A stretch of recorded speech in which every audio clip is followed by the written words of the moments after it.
చిన్న ఇంజెక్షన్ ద్వారా మోకాలు మరియు నడుము నొప్పులకు దీర్ఘకాలిక పరిష్కారం. డాక్టర్ ప్రకాష్ గుడిపూడి. సంప్రదించండి. Allied's pain and pain management centre, Hyderabad.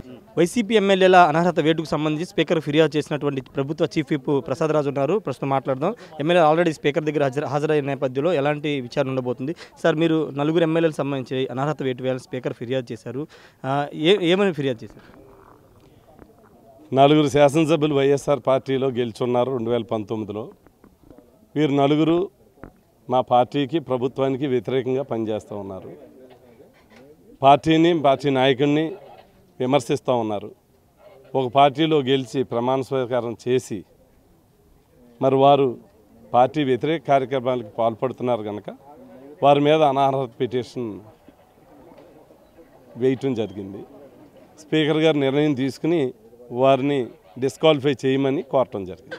అంటే ఆల్రెడీ సమయం కావాలని కోరారు, కానీ ఇంకా సమయం ఇవ్వట్లేదని వాళ్ళు ఇంతకుముందు మాట్లాడుతూ చెప్పారు. అంటే అందరికీ తెలుసు కదా, ఇది ఆల్రెడీ ఒక వారం రోజులు నోటీసులు ఇచ్చున్నారు స్పీకర్ గారు. మేము పిటిషన్ వేసిన తర్వాత మళ్ళీ వారు స్పందించకపోతే మళ్ళీ వారం రోజులు నోటీసులు పంపి ఉన్నారు. మళ్ళీ ఒక 5 రోజులకి వారి మీద స్వయంగా హాజరు కమ్మని నోటీసులు ఇచ్చున్నారు. ఈరోజు నాకు కూడా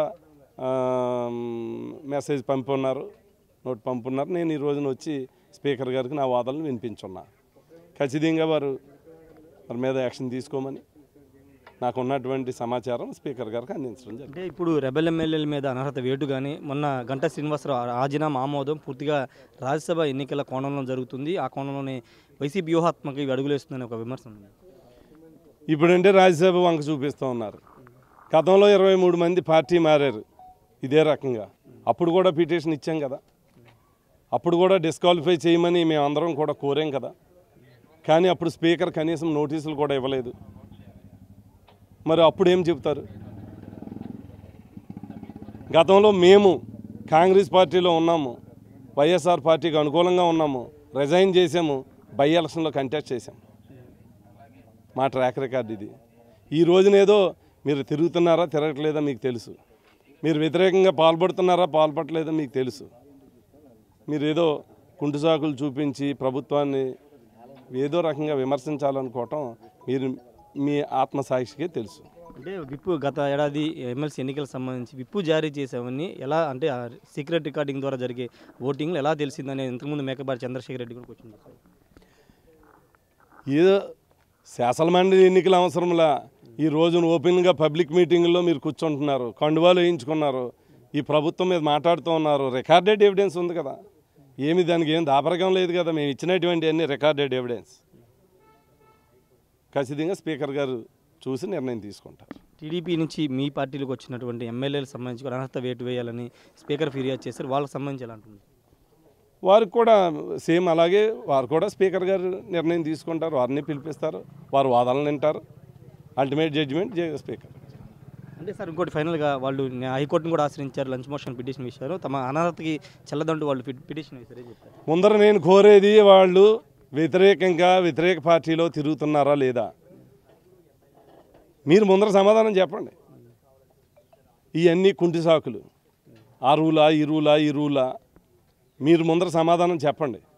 మీరు ఈ పార్టీలో గెలిచారా లేదా, ఇతర పార్టీలో తిరుగుతున్నారా లేదా, ప్రజలకు సమాధానం చెప్పండి. అంటే మీ పార్టీలో వచ్చిన టీడీపీ ఎమ్మెల్యేలు కూడా ఇదే వర్తిస్తుంది సార్? ఖచ్చితంగా కదా. వారు ఇంతవరకు ఎందుకు పిటిషన్ ఇవ్వలేదు? మీరు పిటిషన్ ఇచ్చుండి డిస్క్వాలిఫై చేయకపోతే ఏదన్నా మాట్లాడితే అందముండే. ఇంతవరకు మీరు పిటిషన్ ఇవ్వలేదుగా. ఈరోజు మేమిచ్చామని మీరు పట్టుకొచ్చి ఇచ్చారు. తప్పకుండా స్పీకర్ గారు యాక్షన్ తీసుకుంటారు. Thank you sir. మొత్తంగా అయితే ఖచ్చితంగా స్పీకర్ దీనికి సంబంధించినటువంటి యాక్షన్ తీసుకుంటారని చెప్తున్నారు. వాళ్ళు పార్టీకి సంబంధించినటువంటి వ్యతిరేక కార్యక్రమాలు చేయడంతో పాటు పార్టీ కండువాలు కప్పుకుని ముఖ్యమంత్రి మీద, పార్టీ మీద తీవ్ర స్థాయిలో విమర్శలు చేశారు. వాటికి సంబంధించినటువంటి అన్ని ఆధారాలు కూడా స్పీకర్ దగ్గర ప్రొడ్యూస్ చేశామని చెప్తున్నారు. స్పీకర్ ఎలాంటి నిర్ణయం తీసుకుని చూడాలి. మరోవైపు ఎమ్మెల్యేలంతా కూడా లంచ్ మోషన్ పిటిషన్ వేశారు, తమ అనర్హత చెల్లదని చెప్తూ ఉన్నారు. ఈ నేపథ్యంలో ఇప్పుడు టీడీపీకి సంబంధించినటువంటి టీడీపీ నుంచి వైసీపీలో వెళ్ళిన ఎమ్మెల్యేని కూడా అనర్హత వేటు వేయాలని డోలా వీరాంజనేయ స్వామి ఆల్రెడీ పిటిషన్ వేశారు. స్పీకర్ ఫిర్యాదు చేసిన నేపథ్యంలో వాళ్ళ మీద ఎలాంటి యాక్షన్ ఉంటుందో చూడాలి. ప్రస్తుతానికైతే వాళ్ళ మీద, అంటే ఇప్పుడు వైసీపీ నుంచి వెళ్ళినటువంటి ఎమ్మెల్యేలకు ఎలాంటి యాక్షన్ ఉంటుందో, టీడీపీకి సంబంధించిన వాళ్ళ మీద అదే విధమైన యాక్షన్ ఉంటుంది అనేది ప్రసాదరావు చెప్తున్నారు. కెమెరా పర్సన్ ఫణితో రాయేష్ RTV, సచివాలయం నుండి. మరిన్ని వీడియోస్ కోసం ఛానల్ ని సబ్స్క్రైబ్ చేయండి, లేటెస్ట్ అప్డేట్స్ కోసం వాట్సాప్ ఛానల్ ని ఫాలో చేయండి అండ్ లింక్ డిస్క్రిప్షన్ లో ఉంది.